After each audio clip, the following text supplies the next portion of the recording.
నమస్తే. నేను మీ బాబీ వర్ధన్. బీబీసీ వాచ్ ఛానల్లోని ఓల్డ్ ఈజ్ గోల్డ్ వెండితెర ముచ్చట్లు కార్యక్రమానికి స్వాగతం. ఈరోజు ఒక భక్తిరస ప్రధానమైన సినిమా గురించి ముచ్చరించడానికి నేను మీతో ఉన్నాను.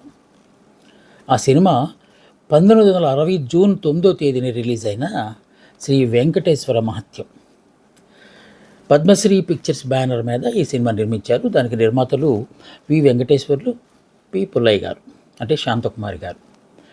దర్శకత్వం పి పుల్లయ్య గారే వహించారు. స్క్రీన్ ప్లే సంభాషణలు మాత్రం ఆశ్చర్యకరంగా ఆచార్య ఆత్రేయ రచించారు.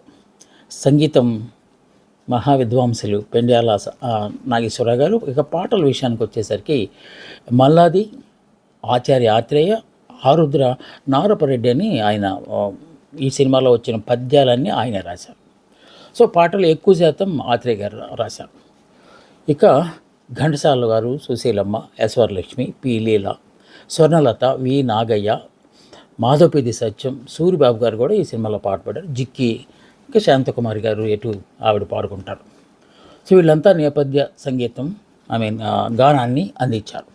ఇక ప్రధానమైన తారాగణం విషయానికి వచ్చేసరికి ఎన్టీ రామారావు గారు, సావిత్రి గారు, ఎస్ వరలక్ష్మి గారు, గుమ్మడి గారు, రేలంగి, వి నాగయ్య గారు, మాధవపేది సత్యం గారు, అలాగే సూరిబాబు గారు, ఇంకా ఇలా కొంతమంది గాయకులు కూడా ఈ సినిమాలో నటించారు. రాజనాల, రమణారెడ్డి, వంగర, పేకేటి శివరాం, ఏవి సుబ్బారావు, షావుకారు జానకి, శాంతకుమారి, ఋషేంద్రమణి, సురభి బాల సరస్వతి, సంధ్య గారు. వీళ్ళు ప్రధానమైన పాత్రలు. చాలా ఈ సినిమా పెద్ద సినిమా, పైగా పౌరాణిక గాథ కనుక, దేవుడికి సంబంధించినది కనుక ఎక్కువ పాత్రలు ఉంటాయి. అవి చిన్న చిన్న పాత్రలు కనుక వాటిని మనం ప్రధాన తారకణంగా గుర్తించాలి. ఈ సినిమా తీస్తున్నప్పుడు ఎన్ని అద్భుతాలు జరిగాయో, ఎంత భక్తిరసం ఏరులై పారిందో, ఆ విషయాల గురించి ఇప్పుడు మనం మాట్లాడదాం. మొట్టమొదటిది, ఈ సినిమాని శ్రీనివాస కళ్యాణం అనే పేరుతో తమిళ్లో కూడా నిర్మించారు ఇదే సంస్థ వాళ్ళు. ఆశ్చర్యం ఏంటంటే ఆచార్య ఆత్రేయ గారికి హేతువాది అని ఒక పేరుండేది. ఆయన నిజంగా దేవుడిని నమ్ముతాడో లేదో తెలియదు, కానీ దేవుడిని నిందిస్తూ చాలా పాటలు రాశారు. సో ఆయన ప్రవర్తనను బట్టి ఆయన హేతువాది ఏమో అనుకుంటారు. అలాంటి ఆయన ఇలాంటి భక్తిరస చిత్రానికి మాటలు పాటలు రాయటం అనేది అప్పట్లో చాలా విశేషంగా చెప్పుకున్నారు. ఈ సినిమాకి గ్రామీణ ప్రాంతాల నుంచి ఎడ్ల బండ్లు కట్టుకుని వచ్చి అక్కడ సినిమా టికెట్ దొరకపోతే ఒకరోజు ఉండి మళ్ళీ ఉదయాన్నే క్యూలు కాసి సినిమాలు చూసేవాళ్ళు. అంత ఆదరణ పొందింది. 1939లో ఇదే పేరుతో, అంటే శ్రీనివాస కళ్యాణం పేరుతోనే పుల్లయ్య గారు ఆల్రెడీ ఒక సినిమా తీశారు. దాంట్లో సిఎస్ఆర్ గారేమో వెంకటేశ్వర స్వామి పాత్ర వేస్తే వారి శ్రీమతి శాంతకుమారి గారు పద్మావతి పాత్ర వేశారు. ఆ సినిమా కూడా బాగానే ఆడింది. కానీ బట్ ఈ సినిమా తీయాలనుకున్నప్పుడు ఆయన మదిలో మెదిలిన కొన్ని పాత్రలు ఈ సినిమా విజయానికి దోహదం చేసిందని మనం చెప్పుకోవాలి.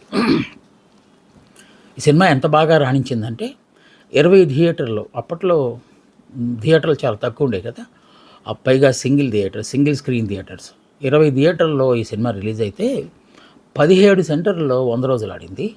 విజయవాడ, హైదరాబాద్లో 175 రోజులు అద్వితీయంగా ఈ సినిమాని ఆడించారు ప్రేక్షకులు. ఈ సినిమా తీయడానికి గర్భాలయం ఉంటుంది కదా, స్వామివారి గర్భాలయం, దాన్ని ప్రత్యేకించి గొప్ప గొప్ప ఆర్టిస్టులను తీసుకొచ్చి దాన్ని రూపురేఖలు దిద్దారు.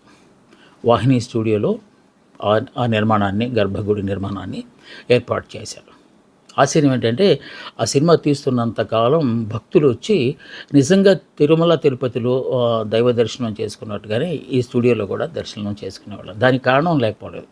గర్భగుడిలో విగ్రహ ప్రతిష్ఠ చేసినప్పుడు దాన్ని చాలా శాస్త్రోక్తంగా, ఏదో సినిమా కోసం అక్కడ పెడదాము, షూట్ చేద్దామని కాకుండా నిజంగానే ఒక గుడిలో, దేవాలయంలో కనుక దేవుని విగ్రహాలు ప్రతిష్ఠ చేస్తే ఎలా చేస్తారో అంత శాస్త్రోక్తంగా ఆ కార్యక్రమాన్ని నిర్వహించారు. అందువల్లనే ఆ సినిమా గొప్పగా ఆడిందని వాళ్ళ నమ్మకం.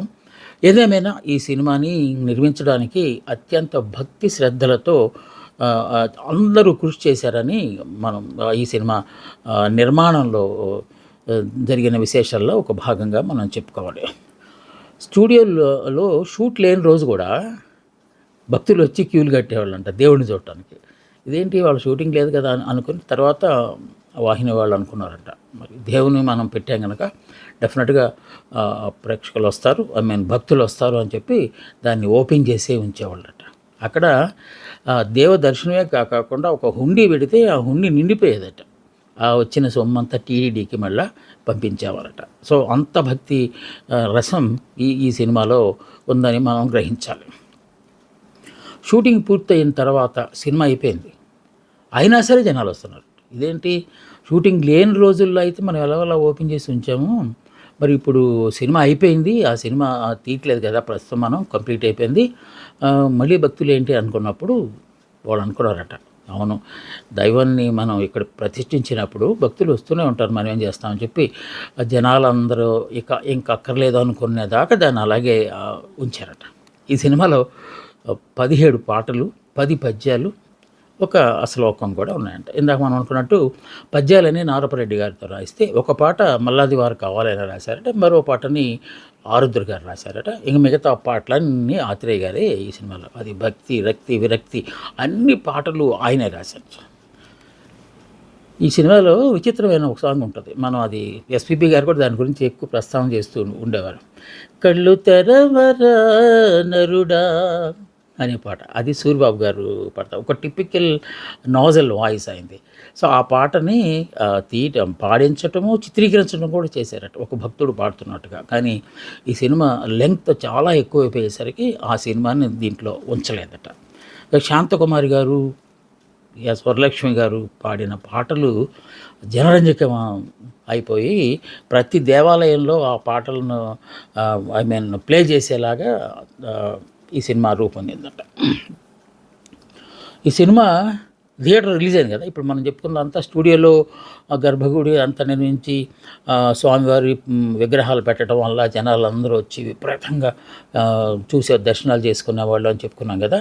అలా కాదు, 20 థియేటర్లో ఈ సినిమా రిలీజ్ చేశారని అయితే ఆ 20 థియేటర్ల దగ్గర మళ్ళీ అక్కడ కూడా మంచి ఇవి ఏర్పాట్లు చేసి దేవుడి విగ్రహాలను పెట్టారట. అక్కడ కూడా భక్తులు వచ్చి స్వామివారి దర్శనం చేసుకుని అప్పుడు సినిమా చూడటానికి లోపలికి వెళ్ళేవాళ్ళట. అంటే ఒకసారి నమ్మకం ఏర్పడిన తర్వాత ఆ నమ్మకం ఎక్కడ దాకా తీసుకెళ్తుందో అని చెప్పడానికి ఇది ఒక ఉదాహరణకు మాత్రమే. దాంతోపాటుగా సినిమా టిక్కెట్లు ఇచ్చేటప్పుడు ప్రతి టిక్కెట్తో పాటు స్వామివారు పద్మావతి ఉన్న ఒక క్యాలెండర్ను కూడా ఉచితంగా చేతిలో పెట్టేవాళ్ళట. అంటే భక్తులు ఆ విధంగా కానుకలు ఇస్తూ వస్తున్నప్పుడు భక్తులకు కూడా ప్రతిగా మనం ఏదో ఇవ్వాలి అనే ఉద్దేశంతో, ఎందుకంటే ఈ సినిమాకి ఖచ్చితంగా డబ్బులు వస్తాయనే నమ్మకంతోనే వాళ్ళు సినిమా తీశారు. అందులో ఈ చిన్న ఖర్చుకు వెనకాడటం ఎందుకు అని చెప్పి క్యాలెండర్లు ముద్రించి స్వామివారి ఎన్టీ రామారావు గారు స్వామివారి వేషంలో ఉన్న ఫోటోల్ని తీయించి చక్కని క్యాలెండర్ తయారు చేయించి ఆ క్యాలెండర్లు కూడా అక్కడ పంచారట. నిత్యము ప్రసాదాలు, ఆ షోలు జరుగుతున్నన్ని రోజులు ఇంకా భక్తులకు ప్రసాదాలు కూడా పంచారట. ఇక్కడ మామూలుగానే ఆ స్టూడియో దగ్గర ఎలాగైతే ఆ హుండీలు పెట్టారో ఇక్కడ కూడా హుండీలు పెట్టారట. ఆ హుండీలు నిండిపోతూ ఉండేయట. ఎందుకంటే గ్రామీణ ప్రాంతాల నుంచి బళ్ళు కట్టుకుని వచ్చి మరీ నిరీక్షించి తమ వంతు వచ్చేదాకా, టికెట్ వచ్చేదాకా నిరీక్షించి అక్కడే వంటలు వండుకొని సినిమాలు చూసిన ఒక నేపథ్యం ఈ సినిమాకు ఉంది కనుక పి పుల్లయ్య గారు, శాంతకుమారి గారు దంపతులు, వాళ్ళ భార్యాభర్తలు అని తెలుసు కదా. ఈ సినిమా వాళ్ళకి కాసులు పంటకు ఇచ్చింది. అంతకుముందు 39లో తీసిన శ్రీనివాస ఈ కళ్యాణం, వెంకటేశ్వర మహత్యం అంత గొప్పగా రాణించలేదు. కానీ అంటే ఆర్థిక పరంగా ఇది మాత్రం అద్భుతమైన విజయం సాధించి అనేక అవార్డులు, రివార్డులు అన్నీ వచ్చాయి ఈ సినిమాకి. దాదాపు 25 ఏళ్ల తర్వాత భగవాన్ బాలాజీ పేరుతో ఇదే సినిమాను హిందీలో కూడా తీశారు వీళ్ళు. దానికి కూడా విపరీతమైన డబ్బులు వచ్చింది. ఇంకొక ఆశ్చర్యకరమైన అంశం ఏంటంటే ఇదే సినిమాని 39లో ఒకసారి తీశారు, 60లో ఇంకోసారి తీశారు, ఆ తర్వాత 10-15 ఏళ్ళకి మరొకసారి తీద్దామని అనుకున్నారట. కానీ ఈలోపు పుల్లయ్య గారికి ఆరోగ్యం చెడిపోయి ఆయన దివంగతులయ్యారు. అందువల్ల మూడోసారి తీసే కోరిక తీరకుండానే ఆయన వెళ్ళిపోయారని చెప్పి శాంతకుమారి గారు చాలా బాధపడుతూ ఉండేవారు. ఈ 1939లో సినిమా తీస్తున్నప్పుడే పుల్లయ్య గారు శాంతకుమారి గారికి వివాహం అయిపోయింది. ఆవిడ గర్భవతి కూడా. ఈ సినిమా కంప్లీట్ అయిపోయింది. కంప్లీట్ అయిపోయిన తర్వాత వాళ్ళకు ఒక పాప పుట్టింది. ఆ పాపకి ఇంతకంటే సుముహూర్తం ఏముందని చెప్పి పద్మావతి అని పెట్టారు, పద్మ అని పెట్టారు. సో ఆ తర్వాత కాలంలో ఆ పాప పేరుతోనే పద్మశ్రీ పిక్చర్స్ అని వాళ్ళు ఒక నిర్మాణ సంస్థను ఏర్పాటు చేసి చాలా సినిమాలు తీశారు, గొప్ప గొప్ప సినిమాలు తీశారు. ఆల్మోస్ట్ మన విజయవాహిని వారితో పోటీగా వీళ్ళు సినిమాలు తీశారని అప్పట్లో చాలామంది చెప్పుకుంటూ ఉండేవారు. సో అంత గొప్పతనం ఉన్న ఈ సినిమా వాళ్ళ దశని మార్చేసింది. అందువల్ల ఆ పాప పుట్టినప్పుడు పద్మావతి అని పెట్టుకొని పద్మశ్రీ పేరుతో దాన్ని కొనసాగించారు. ఈ సినిమాకి సహాయ దర్శకులుగా కె రాఘవేంద్రరావు గారు, విశ్వేశ్వరరావు గారు. విశ్వేశ్వరరావు ఆఫ్ కోర్స్ ప్రయోజనాత్మక సినిమాలు తీశారు, కానీ కె రాఘవేంద్రరావు గారు ఎలాంటి సినిమాలు తీశారు మనం చెప్పనక్కర్లేదు. ఆ తర్వాత కాలంలో ఆయన వెంకటేశ్వర స్వామి నేపథ్యంలో 2 సినిమాలు, అన్నమయ్య ఒక సినిమా సూపర్ హిట్ అయింది. అలాగే ఓం నమ శివాయ అనే మరో సినిమాను కూడా ఆయన తీశారు. ఎందుకంటే ఈ సినిమా తీస్తున్న రోజుల్లోనే ఆయన మొత్తం అబ్జర్వ్ చేశారు కనుక ఎలా తీయాలో దేవుని సినిమా అని చెప్పి ఆయనకి పూర్తి కమాండ్ వచ్చేసింది. అందువల్ల ఆ తర్వాత కాలంలో తీసిన స్వామి నేపథ్యంలో తీసిన సినిమాలు సూపర్ హిట్ అయ్యని చెప్పి ఆయనే స్వయంగా చెప్పుకున్నారు. ఇక సినిమా చివరిలో ఈ సినిమా అంతా అయిపోయిన తర్వాత, అసలే ఈ సినిమా చాలా పెద్దదే. సినిమా అయిపోయిన తర్వాత చివరిలో ఒక డాక్యుమెంటరీ రూపంలో ఒక 15-20 నిమిషాల్లో డాక్యుమెంటేషన్. ఆ డాక్యుమెంటేషన్ ఏంటంటే తిరుమల తిరుపతి దేవస్థానంలో జరుగుతున్న బ్రహ్మోత్సవాలని చిత్రీకరించి యథాతథంగా, అంటే సినిమా కాదు, యథాతథంగా, డాక్యుమెంటరీ అంటేనే యథాతథంగా తీయటం కదా. సో దాన్ని పెడితే దానికి వాయిస్ ఓవర్ అంటాం కదా, మనం దాన్ని వ్యాఖ్యానం అంటాం. వ్యాఖ్యానం స్వయంగా ఆచార్య ఆత్రేయ గారే చెప్పారు. ఆయన వాయిస్ కూడా చాలా బాగుంటుంది. కోడినాగ్ అనుకుంటా. కోడినాగు సినిమాలో ఆయన యాక్షను లేకపోతే ఆయన మాట్లాడిన తీరు చూస్తే ఆయన వాయిస్ ఎంత చాలా సినిమాల్లో మన జంధ్యాల గారి లాగానే ఆత్రేయ గారు కూడా బ్యాక్గ్రౌండ్ వాయిస్ ఇవ్వటం అనేది వచ్చేది. ఈ సినిమాతోనే ఆయన బ్యాక్గ్రౌండ్ వాయిస్ ఇచ్చారట. పద్మావతిగా సావిత్రి గారి విశ్వరూపం మనం చూస్తాం ఈ సినిమాలో. అలాగే శ్రీదేవిగా యశ్వరలక్ష్మి గారు, వకుళమాతగా శాంతకుమారి గారు ఈ సినిమాలో వేశారు. మిగతా పాత్రలన్నీ ఓకే మనకు తెలిసినవే. ఇక శ్రీనివాసుడు, శ్రీ మహావిష్ణువుగా ఎన్టీ రామారావు గారి విశ్వరూపం ఈ సినిమాలో చూసి తరించాల్సిందే అని చెప్పి చాలామంది సినీ విమర్శకులు ఆ తర్వాత వచ్చిన గ్రంథాల్లో రాశారు. ఆయన ప్రతిమనే స్వామివారి ప్రతిమగా అందరూ భావించే అంతగా ఆయన నటించారంటే ఆ సినిమా ఎంత గొప్పగా వచ్చిందో, వారి పాత్రకు వారు ఎంత న్యాయం చేశారనేదని ఇది ఒక చిన్న ఎగ్జాంపుల్గా మనం మాట్లాడుకోవాలి.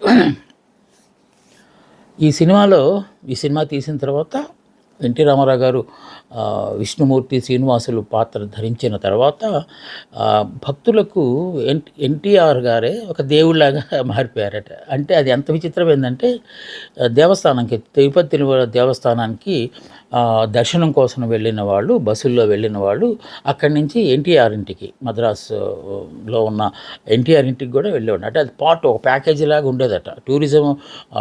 టూరిస్ట్ బస్సులు వేస్తారు కదా, అలా బస్సుల్లో మన టీటీడీకి వెళ్ళటం, అక్కడ స్వామివారి దర్శనం చేసుకోవటం, అక్కడి నుంచి మరో స్వామివారి కలియుగ దైవంలాగా మరొక స్వామివారి దర్శనం కోసం ఎన్టీఆర్ ఇంటికి వెళ్ళేవాడు. అంటే ఎన్టీఆర్ గారి ఇల్లు ఆ తర్వాత కాలంలో, ఈ సినిమా తీసిన తర్వాత కాలంలో ఒక పర్యాటక యాత్రాస్థలంగా మారిపోయిందంటే ఎంత చెరగని ముద్ర ప్రేక్షకుల మనసుల్లో ఎన్టీ రామారావు గారు ఈ పాత్ర ద్వారా, శ్రీనివాసన్ పాత్ర ద్వారా వేశారు, మనం అర్థం చేసుకోవచ్చు.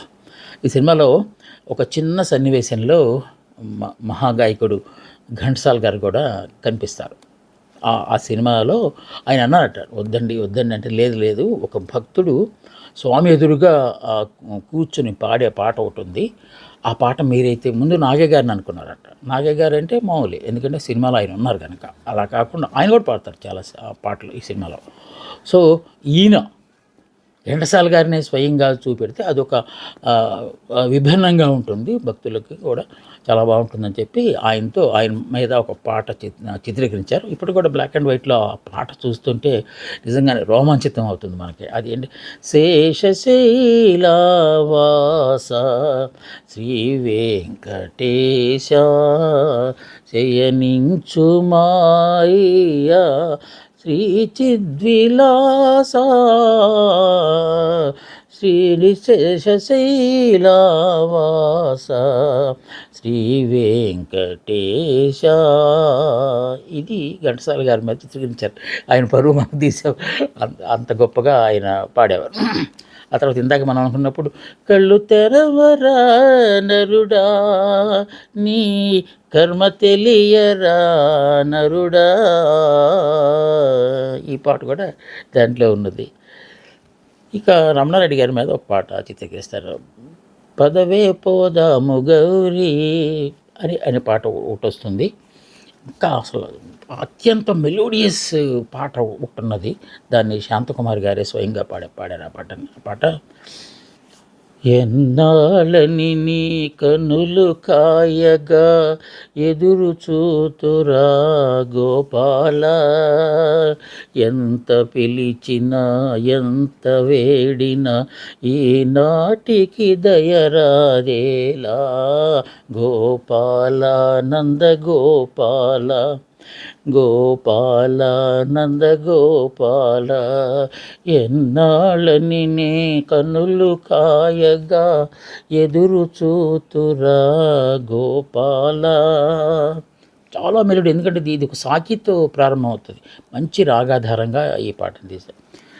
ఇంకా కళ్యాణ వైభోగం ఈనాడే అని చెప్పి ఇంకొక పాట, మన పద్మావతి శ్రీనివాసుల పెళ్ళికి సంబంధించి ఇంకో పాట కూడా ఉంటుంది. సో మాటలు, పాటలు, దృశ్యాలు అన్నీ కలగలిపి భక్తి రసాన్ని పూర్తిగా ప్రేక్షకులకు పంచిన, ముఖ్యంగా భక్తులకు పంచిన ఈ సినిమా దొరుకుతుంది యూట్యూబ్లో. తప్పనిసరిగా మీరు చూడండి. ఎన్టీ రామారావు గారి శ్రీనివాసుని దర్శనం కావాలంటే మీకు తప్పనిసరిగా ఈ సినిమా మీరు చూడాల్సిందే. సో మళ్ళా ఇంకొక మంచి సినిమా విశేషాలతో నేను మీ ముందుకు వస్తాను. అందాక సెలవు. నమస్తే, మీ బాబీ వర్ధన్.